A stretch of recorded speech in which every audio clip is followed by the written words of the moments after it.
Hi friends, how are you all? I hope you are doing good and making money in this market.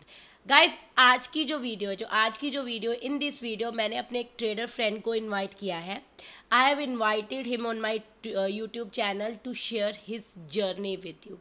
He is my friend from I think last 3-4 year जिनको मैं Twitter से मिली थी, और he is the one of the first person as in the trader community जिनको मैंने Twitter पे पहली बार कनेक्ट किया था, बात करी थी. तो is a very good friend of my and I have seen him growing. मतलब मैंने उनको ट्रेडिंग में देखा कि कैसे उन्होंने ग्रो किया है, कैसे वो आगे बढ़े हैं, कैसे उनका प्रॉफिट इंक्रीज हुआ है, कैसे वो एक नॉर्मल प्रॉफिटेबल ट्रेडर से he is earning a very good amount of money from the stock market. मतलब मैंने उनको देखा है कि the time he was earning 1 या 2 लाख रुपए दिन से, और आज ऐसा टाइम है कि he is earning more than 80 to 90 lakh rupees in a day. So I have seen his trading journey and I was very impress with his trading journey. और बहुत ही ज़्यादा इंस्पिरेशनल जर्नी है, बहुत ही ज़्यादा मोटिवेशनल जर्नी है. तो मैंने सोचा क्यों ना उन्हें मैं अपने चैनल पे बुलाऊं और उनको बोलूं कि वो अपनी जर्नी, अपनी स्टोरी आप लोगों के साथ शेयर करें, ताकि आप लोगों को भी एक मोटिवेशन मिल सके कि अगर हम लोग ट्रेडिंग में एक सक्सेसफुल ट्रेडर बन सकते हैं, मैं एक सक्सेसफुल ट्रेडर बन सकती हूँ, वो एक सक्सेसफुल ट्रेडर बन सकते हैं, तो अगर आप लोग भी मेहनत करेंगे, हार्डवर्क करेंगे, तो आप भी एक सक्सेसफुल ट्रेडर बन सकते हैं. मुझे लगता है उनको आप लोग में से बहुत सारे लोग जानते होंगे. He is mister Nikhil Gupta.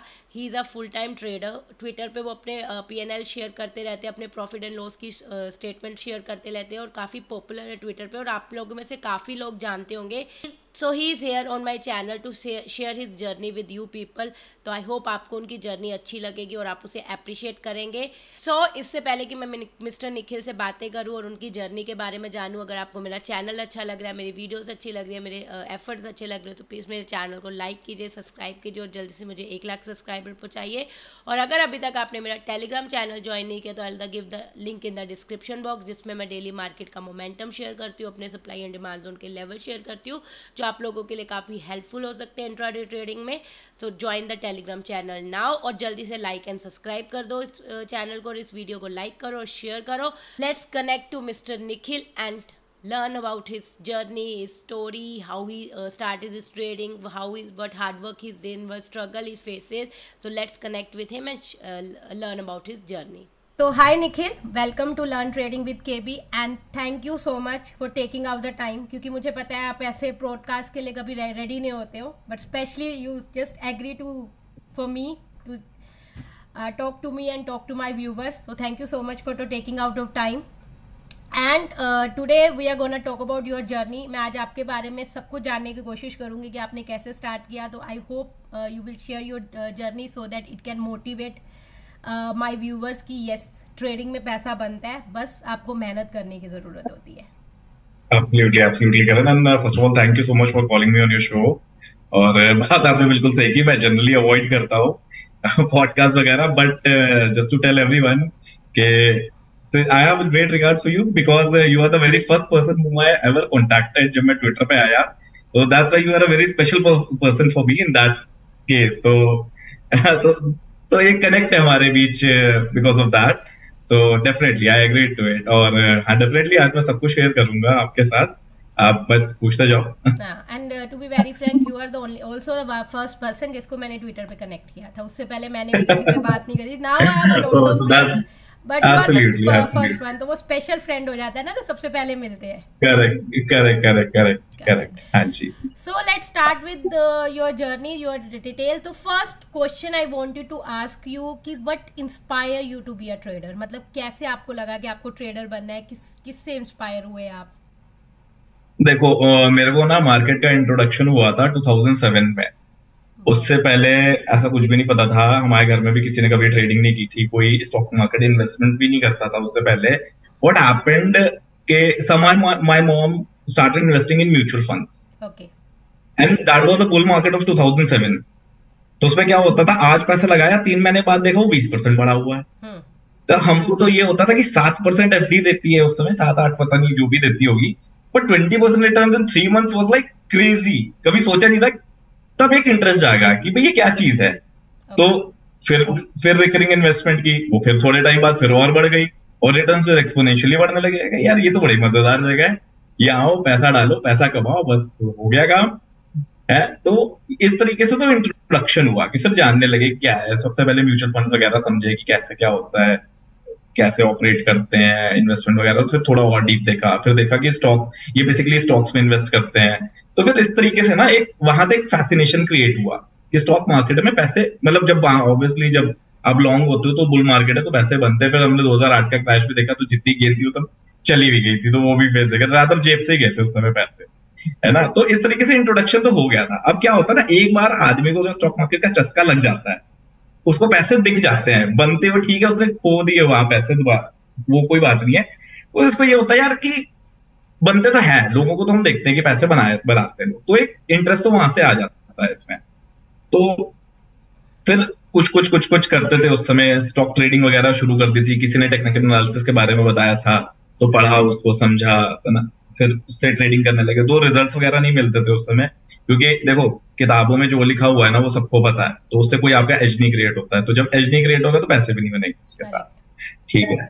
तो ये 2-3 साल तक ऐसे ही लगा रहा कि पहले म्यूचुअल फंड थे, फिर स्टॉक्स हुआ, फिर फ्यूचर्स। ऑप्शन तो मैंने बहुत कम ट्रेड किए थे उस समय, और शॉर्ट ऑप्शन तो पता ही नहीं था कि शॉर्ट ऑप्शन टाइप का भी कुछ होता है। लॉन्ग जो ऑप्शन ही पता थे।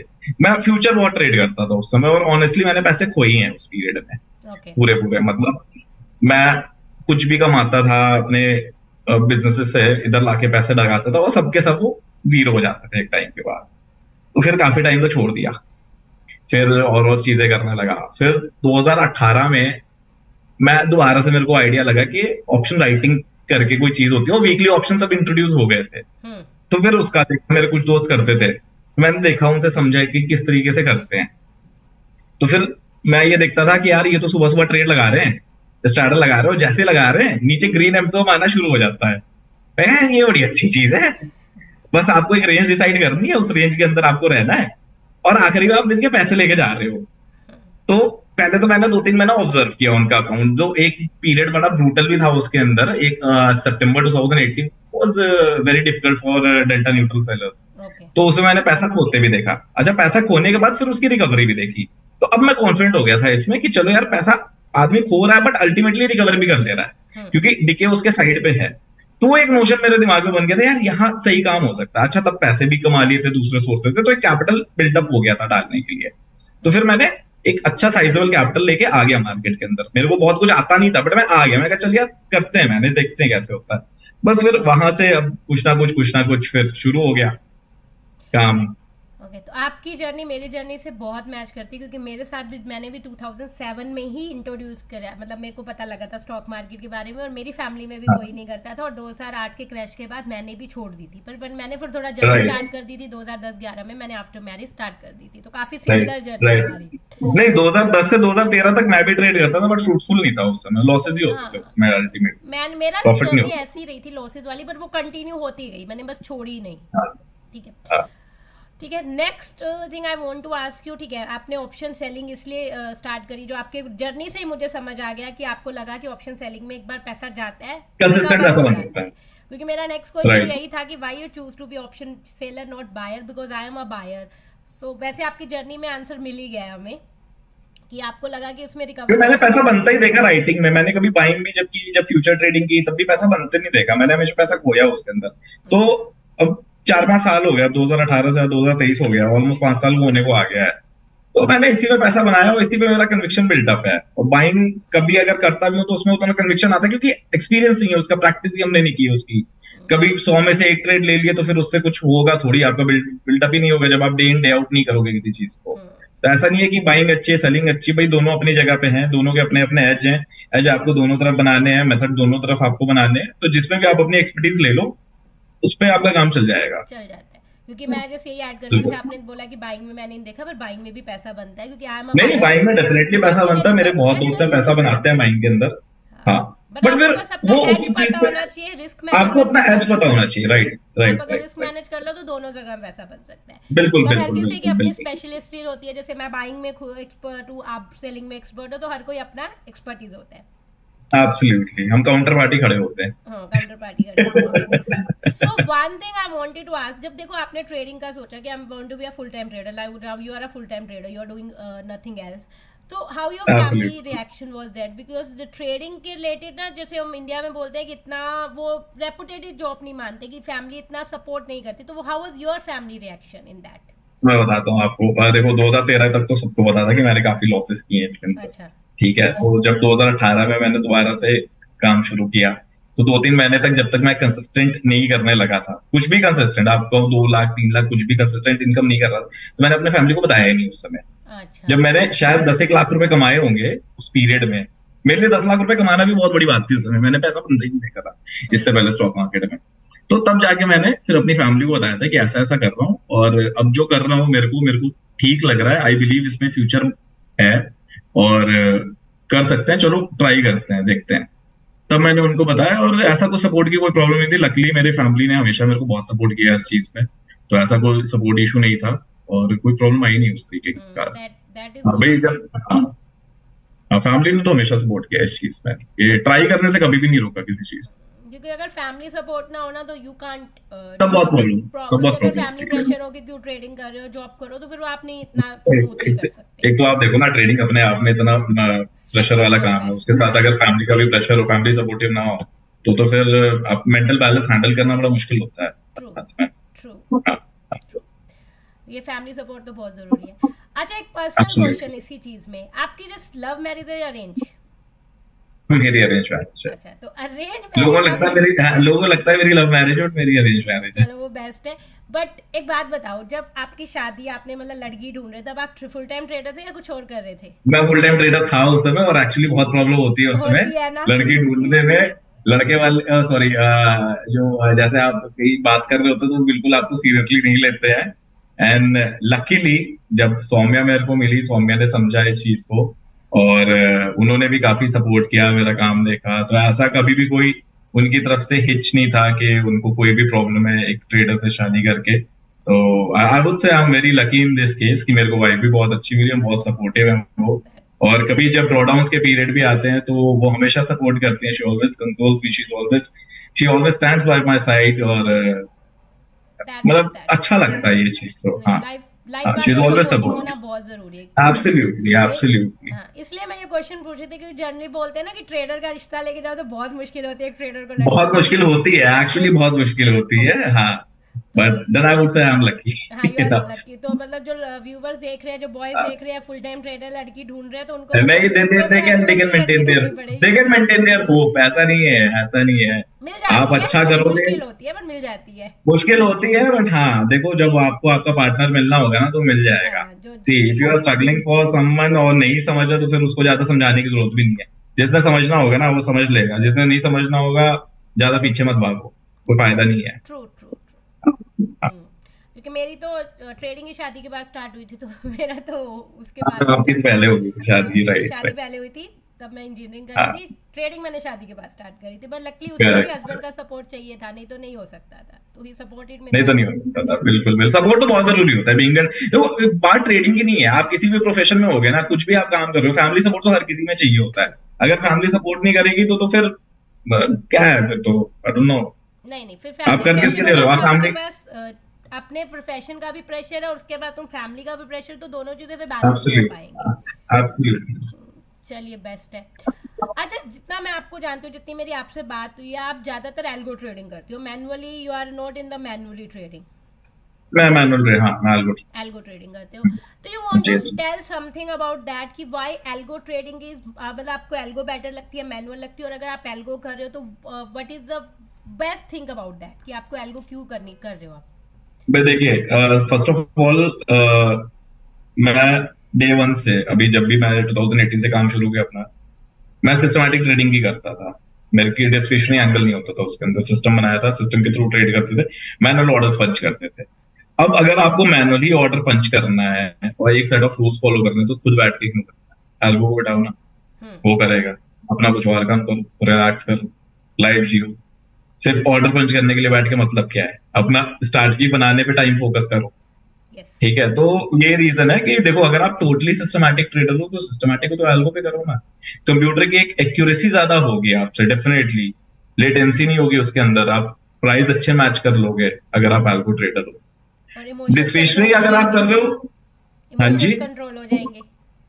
इमोशंस भी कंट्रोल हो जाएंगे। कई बार ऐसा होता है, मान लो सीरीज ऑफ लॉसेज हो गए एक दिन के अंदर, उसके बाद आपका सेटअप दोबारा से एक ट्रेड लेने को बोल रहा हूँ, आप नहीं मार पाते। मेरे साथ हुआ है जब मैं मैनुअल ट्रेडिंग करता था बैठ के, एक कई बार ऐसा हुआ है। मान लो दिन में 3-4 लॉसेज हो गए, 5वें ट्रेड में प्रॉफिट आना था, हम ले ही नहीं पाए डर के मारे। अब सिस्टम है, सिस्टम के तो दिमाग नहीं है, उसको तो है, तेरे को लेना है तो वो लेगा।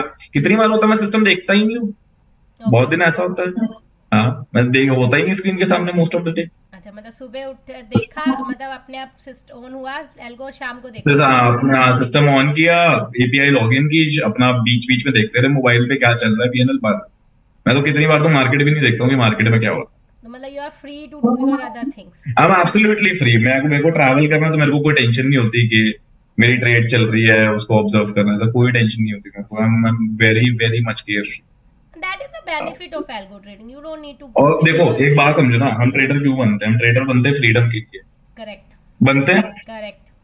मेरे इतने डिस्क्रिशनरी ट्रेडर्स मेरे फ्रेंड है, अगर उनसे बोल दो ना कहीं चलते हैं ट्रिप पे, कहते ट्रेड कैसे करेंगे? फिर काहे की फ्रीडम हुई? ये भी बात सही है। आप तो बंद गए ना फिर तो। ट्रेड फिर तो फ्रीडम हुई नहीं ना। ट्रू। आप कहीं से ट्रेड कर रहे हो, वो थोड़ी फ्रीडम है। ट्रू। पैसा आपके लिए ऑटोमेटिक बन रहा है, वो फ्रीडम है आपकी। ट्रू। ठीक है, आप टाइम बाउंडेड नहीं हो, वो फ्रीडम है। आज के टाइम पे फ्रीडम का मतलब टाइम है, कि टाइम हमको नहीं कैप्चर कर रहा, हम टाइम को कैप्चर करते हैं। That is the freedom. Correct. तो ये जिस तरीके से मैं कर, कि आपको सारा दिन सिस्टम में नहीं बैठना, आपका सिस्टम सब कुछ कर रहा है। I am free to do anything. आप घूमने जा रहे हो, कुछ कर रहे हो, पीछे से आपका अगर कुछ नहीं करना जा रहे हो, मेरे पास पूरा दिन होता है कुछ हर कुछ करने का। बथेरा टाइम होता है मेरे पास सुबह से शाम तक के। बट हाँ, जब रिसर्च नहीं कर रहे हो, कोई स्ट्रैटेजी नहीं बना रहे हो, वो भी आप हर रोज थोड़ी बना रहे होते हो। कितने दिन तो आप खाली होते हो, कुछ नहीं कर रहे होते हो। हाँ, नए आइडियाज पे जब वर्क कर रहे होते हो तब आप थोड़े से बिजी होते हो, अदरवाइज तो फ्री रहते हो। और क्या है, दैट्स गुड। एल्गो ट्रेडिंग से तो फायदा होता है, बहुत फ्रीडम है। 100%। एक्चुअली जो फ्रीडम है ना, जो ट्रेडिंग में जो फ्रीडम वर्ड यूज करते हैं, वो बिना एल्गो के है ही नहीं। आप कहो कि उसके बिना फ्रीडम है, तो वो तो आप काम ही कर रहे हो 9 बजे से 3:30 बजे तक, तो आप जॉब ही कर रहे हो ना। फिर तो क्या कर रहे हो आप? दूसरे के लिए नहीं कर रहे हो, अपने लिए नौकरी कर रहे हो। ट्रू। फिर तो आप नौकरी रहे हो। फिर ट्रू, आई एग्री। आपको बुरा ना लग जाए। नहीं, मेरा भी एल्गो ट्रेडिंग है। सन ये कि मेरी मैनुअल रहती है, मेरी 70 to 80% मेरी एल्गो ट्रेडिंग होती है। But this is just that कि I am in the habit to sit from 9:15 to 3:30। ठीक है, दैट इज इट्स ओन वाली बात है। हाँ, मुझे कहीं जाना होता है तो आई नहीं, ठीक है। देखो, अगर आप जा सकते हो ना मार्केट आवर्स में कहीं, तो that is the right freedom. फिर I am not bonded to market, मेरे भी एल्गो चलते हैं, तो अगर मुझे जाना है तो मैं बंद करके अपना एल्गो ऑन करके चल ही जाती हूँ। बस ठीक है, बेस्ट है। बाकी ठीक है, 9:30 15 to 3:30 I have a time, so I keep on sitting in front of system because whenever you have a time you can do it, when you don't have a time absolutely so ठीक है। मतलब map के according manual से algo trading बहुत better है, क्योंकि उससे आपके इमोशंस कंट्रोल होते हैं। देखो मैनुअल सिस्टमैटिक और डिस्क्रिशनरी दोनों अलग अलग चीजें हैं। But if you are systematic trader then we own algo. फिर सिस्टमैटिक ट्रेडर बन के वहां बैठ के ट्रेड करने का कोई लॉजिक नहीं बनता। या तो if you are a price action trader की आपको चार्ट देख के कोई आपके सिस्टम है तो एक अलग बात है, बट वो भी आजकल कोड हो जाता है, सब कुछ हो तो कोशिश करो कितना ज्यादा आप अपने प्रोसेस को कंप्यूटराइज्ड और एक सिस्टमैटिक कर सकते हो, वो आपकी की लाइफ आसान करेगा। देखो, अल्टीमेटली हमारा काम है ना, हमारा काम है अपनी लाइफ को कितना बेटर बना सके, हम कितना इजी बना सके। नहीं तो लाइफ की तरफ से तो रोज चैलेंजेस फेंके जाते हैं, है ना। ये हमको देखना हम उसको कैसे स्मूथ आउट करें। दैट्स ट्रू, तो ग्रेट। सो अच्छी बात है, क्योंकि मैं भी हमेशा बोलती हूँ कि algo trading is much better than manual trading. बहुत बस वो ना करो, बस एक चीज है इसमें, वो ना करो जो सब कर रहे हैं, थोड़ा अलग काम, पैसे नहीं बनेंगे। अपना आजकल एल्गो के नाम पे 920 सैडल लोग बेच रहे हैं।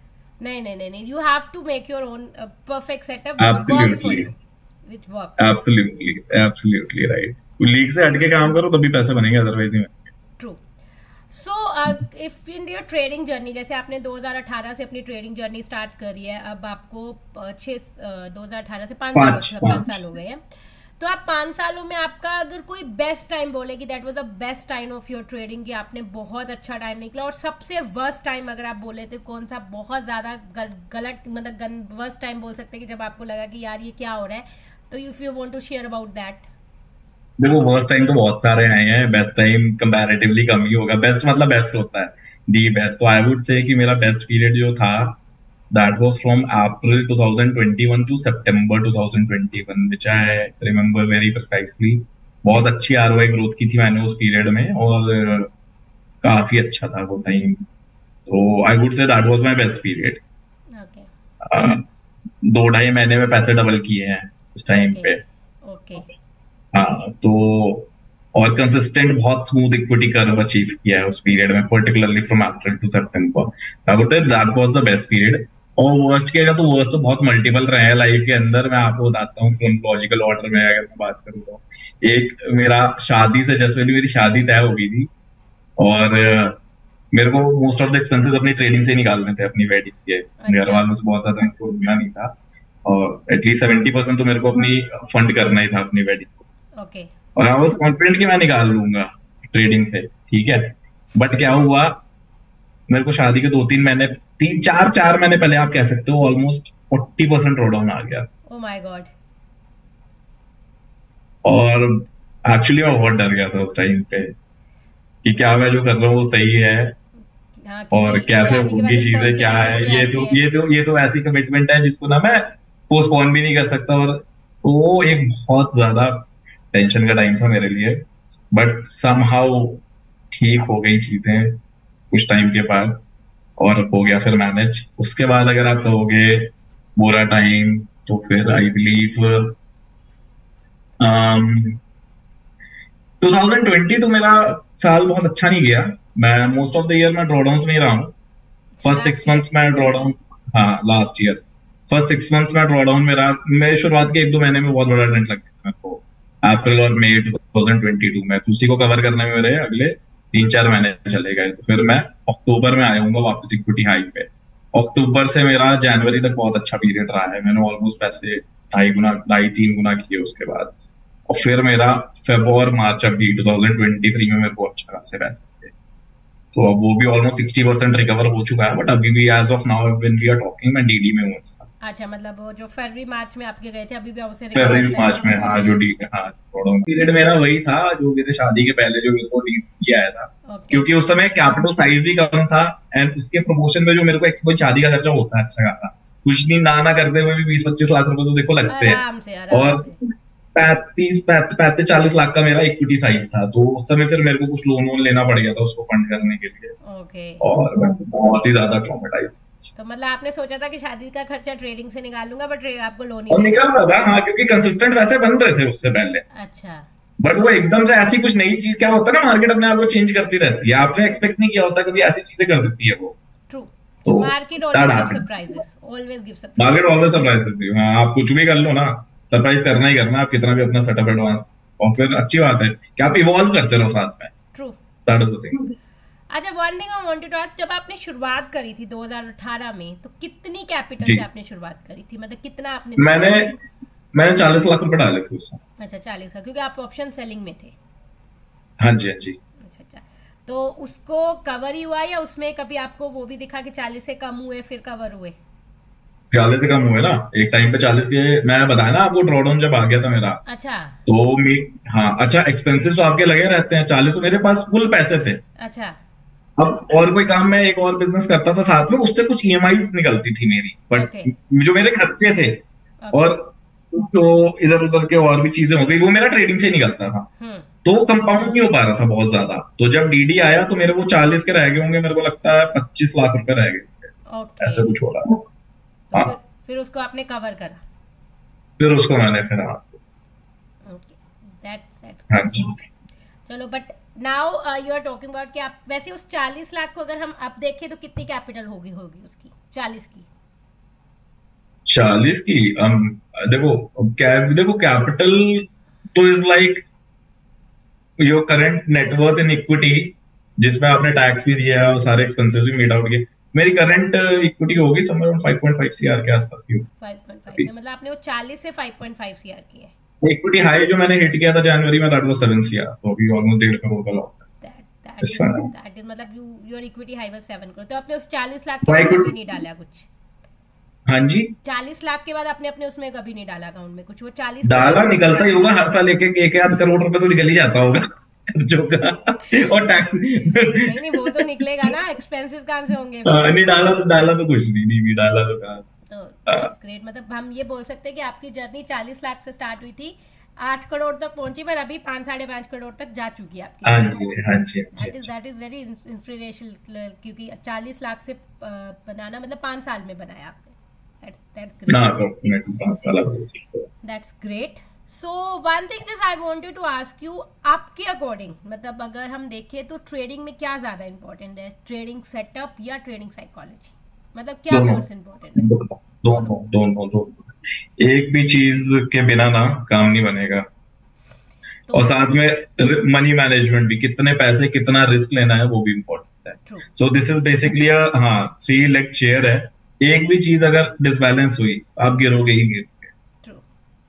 मेरी साइकोलॉजी बहुत अच्छी है, मैं मान के चलता हूँ, मैं अपने आप को मानता हूँ मेरी साइकोलॉजी बहुत अच्छी है, सेटअप भी ठीक ठाक है। बट जहां आपने मनी मैनेजमेंट की गड़बड़ कर दी ना अपना, कि अनडिस्टेंट क्वांटिटी आपने मारनी शुरू कर दी, मनी मैनेजमेंट यही होता है। True. और बुरा पीरियड आया तो आपको बहुत पीछे ले जाएगा। True.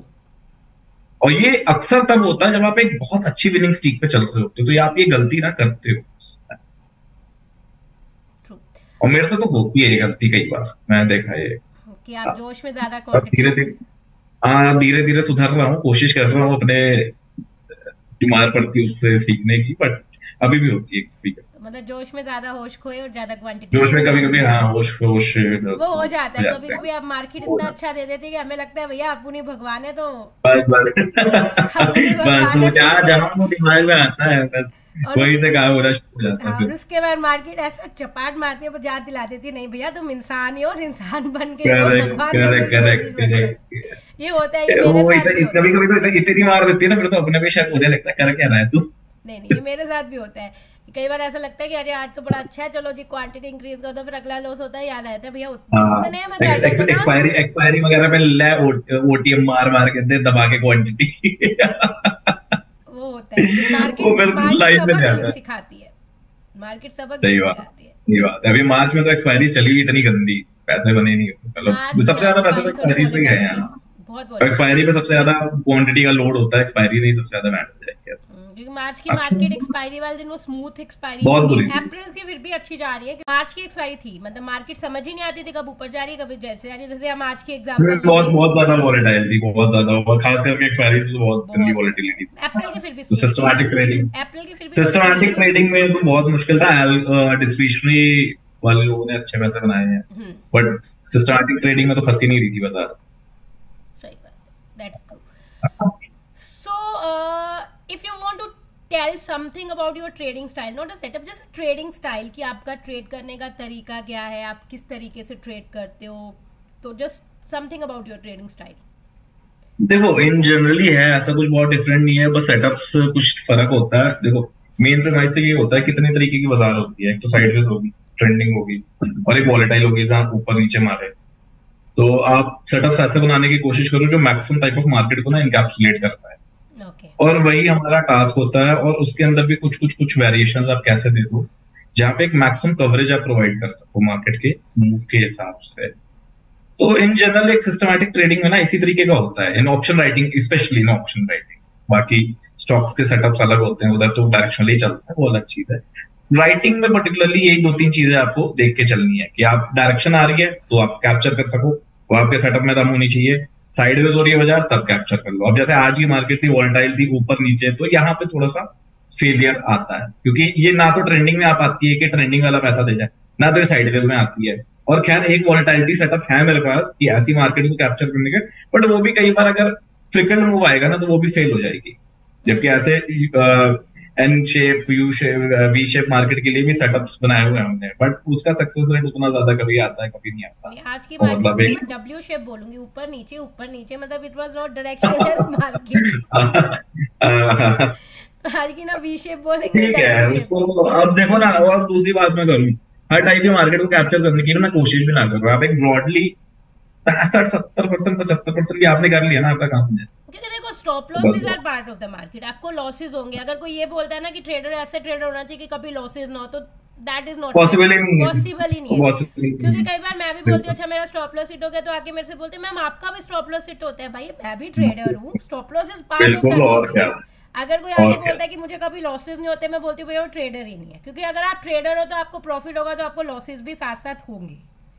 बस 100%, आपको 100%। लॉसेस मैनेज करने आने चाहिए कि कितने लॉसेस पे आपको अपना ट्रेड बंद करना है, उसको और कैसे मिनिमाइज कर सकते हो, ऐसे सेटअप्स आप बना सकते हो कि जहां वर्स्ट डे सिनेरियो भी हो ना, तो आपका बहुत ज्यादा पैसा ना जाए। ऐसे आप कर सकते हो, चीजें आपके हाथ में ही है अल्टीमेटली। देखो, everything is a function of risk and reward. आप कितना रिस्क ले लो उसके साथ आपका रिवॉर्ड मिलेगा, ठीक है। आपको डर लगता है, आप रिस्क अपना कम कर लो, इवेंचुअली आपको रिवॉर्ड भी कम आएगा, बट ठीक है, आपका रिस्क तो कंट्रोल में है ना। तो इट्स ऑफ इज ओन वाली बात है, कैसा आप कर, मतलब सेटअप पे डिपेंड करता है। और साइकोलॉजी तो देखो इंपॉर्टेंट होती है ना। 10 दिन अभी बैक टू बैक नुकसान हो जाए, जिसके साइकोलॉजी नहीं होगी, मार्केट से बाहर है बंदा, फिर वो आने की हिम्मत नहीं करेगा। तो साइकोलॉजी तो आपको चाहिए। साइकोलॉजी में आपको लॉस में नहीं, इवन प्रॉफिट में भी आपको साइकोलॉजी चाहिए। कितने लोग मैंने देखे हैं 5 दिन प्रॉफिट कर लेंगे, अरे यार ये तो बस काम बन गया हमारा। कितनी बार होता है कि प्रॉफिट करके बंद कर देते हैं कि आप कुछ दिन ट्रेड नहीं करते हैं यार, प्रॉफिट होगा। तो वो भी खराब है मेरे हिसाब से। भाई क्या पता वो 20 दिन तक कंटिन्यू कर रहे हो, नेवर नो। जब एक अच्छी स्ट्रीक आती है, कई बार 1.5 2 महीने तक के लॉस नहीं होते हैं। तो आपने तो 10 दिन में अगर बंद कर दिया, तो आपने तो मिस कर दिया वो साइकिल से। यहाँ पे साइकोलॉजी काम आती है। मतलब आपने एक बार अगर अच्छा कमा लिया, आपकी अच्छी साइकिल है, तो अगर गंदी साइकिल पे आएगी तो आप उसे बहुत इजीली मैनेज कर लोगे, क्योंकि आप बहुत अच्छे प्रॉफिट में होगे। अगर आपने बंदी कर दी तो फिर आप कैसे करोगे? But that should work for you ना। True. The thing is that it should be working for you in longer term. True. But yeah. So I just wanted to ask you last question, that what advice you want to give to the new traders? जैसे कोई नए बंदे trader बनना चाहते हैं, क्योंकि आप तो वैसे भी ट्रेडिंग में बहुत ज़्यादा इंस्पिरेशन हो रहे हैं, बहुत लोग ट्रेडर बनना चाहते हैं। और कोरोना टाइम में तो बहुत ज़्यादा लोग आए थे मार्केट में, बट अब कम हो गए हैं। तो any new advice you want to give to the new trader कि अगर आप ट्रेडिंग करना चाहते हो तो आपको क्या सोच के आना चाहिए मार्केट में? देखो, सोच के तो पहले ये आना चाहिए आपको। देखो, स्ट्रगल तो लगेगी। आप जिस मार्केट को देख के आ रहे हो यहाँ पे, जो आपने एक पीरियड देखा है, जरूरी नहीं वो पीरियड आगे भी रहे। मार्केट चेंज होती रहती है, टाइम बदलते रहते हैं, ठीक है। और ये ना देखो कि सब क्या कर रहे हैं। अब जैसे मैं हूँ, ठीक है, मैं ऑप्शन राइटिंग करता हूँ, जरूरी नहीं आप मेरे को देखो। आप अपना नीश क्रिएट करो। क्या पता आप फ्यूचर ट्रेडर बहुत अच्छे हो, क्या पता आप कमोडिटी में बहुत अच्छे करते हो। तो ये मत देख के अपना फोर्टे डिसाइड करो कि सामने वाला क्या कर रहा है। अलग अलग चीजें ट्राई जरूर करो। अभी अगर आप नए हो ना बाजार के अंदर, सब कुछ ट्राई करो, वहां देखो कि आपको किधर मजा आ रहा है, कहाँ पे आपका एक इंटरेस्ट और एक आपका एज आप क्रिएट कर सकते हो अपने स्टाइल। हर किसी बंदे का स्टाइल अलग होता है। अगर यहाँ पे बैठ के 2 बंदे सेम सेटअप भी लगा रहे होंगे, तो भी उनके रिजल्ट अलग आएंगे, मैं गारंटी के साथ कहता हूँ। कुछ ना कुछ वेरिएशन हर बंदा कुछ ना कुछ दे ही रहा होगा उसके अंदर, है ना। तो सबसे पहले तो अपना नीश देखो, और फिर नीश देखने के बाद उसमें आगे बढ़ो। आजकल ऑप्शन राइटिंग का दबा के लोग सारे के सारे कर रहे हैं यही काम। मार्केट उसी की वजह से बहुत ज्यादा वॉलेटाइल भी हो रही है, वो भी हो रही है, और नई लोग पैसे कमा रहे हैं तो फिर बाहर जा रहे हैं लूज करके। बट यार वो that is not the right way. पहले आओ, पहले सब एक्सप्लोर करो, पहले सीधे सीधे आगे राइटिंग ना करने लगो। आजकल राइटिंग बहुत पॉपुलर हो रही है, बहुत पॉपुलर, बहुत ज्यादा पॉपुलर हो गई है। हाँ, बहुत ज्यादा पॉपुलर है। मैंने देखा है हर दूसरा बंदा राइटर बनता है आजकल। भाई आपको पता नहीं ना, हो सकता है आप स्टॉक पिकर बहुत अच्छे हो, कैसे पता चलेगा? अगर आपने मतलब डोमेन्स को टच ही नहीं किया, अदर डोमेन्स को, तो आपको पता कैसे चलेगा? आप तो अपना एक कैपेसिटी आप लिमिट कर रहे हो ना। पहले एक्सप्लोर तो करो आप अपने आप को, अपने एज तो पहचानो। मैं ये हाँ, अपने एज को पहचानो, सामने वाले को देख के अपना एजनेस क्रिएट करो, अपना एज इंडिविजुअली क्रिएट करो, उसको शार्प करो। फिर एज का मतलब यही होता है, आपको अपने एज को ना बस घिसना है और उसको शार्प करना है इवेंचुअली, तभी आप एक स्टैंड आउट हो पाओगे क्राउड से। नहीं तो लोग क्या करते हैं, क्योंकि ऑप्शन राइटिंग में ना जैसे लोगों को प्रॉफिट देख के अच्छा he is earning that much, तो वो बस इंस्पायर हो जाते हैं और करने लग जाते हैं। ये नहीं पता लगता कि उसने पहले कितनी मेहनत करी है, कैसे अपने सेटअप बनाया है, उसका क्या एज है। तो आप जब भी आओ तो अपना एज जरूर पहचानो। बिल्कुल बिल्कुल बिल्कुल। So I think I have covered all the questions. So जो भी मुझे पता आपसे जानना था, I think I have covered it. So thank you so much, Nikhil, for joining us and sharing your journey, sharing your thoughts. So that was a lovely talking to you, and thank you so much for joining. Same. Thank you so much. Bye bye. चलिए, thank you, Kiran. Thank you, and all the best. Okay, thank you. Bye. Bye bye.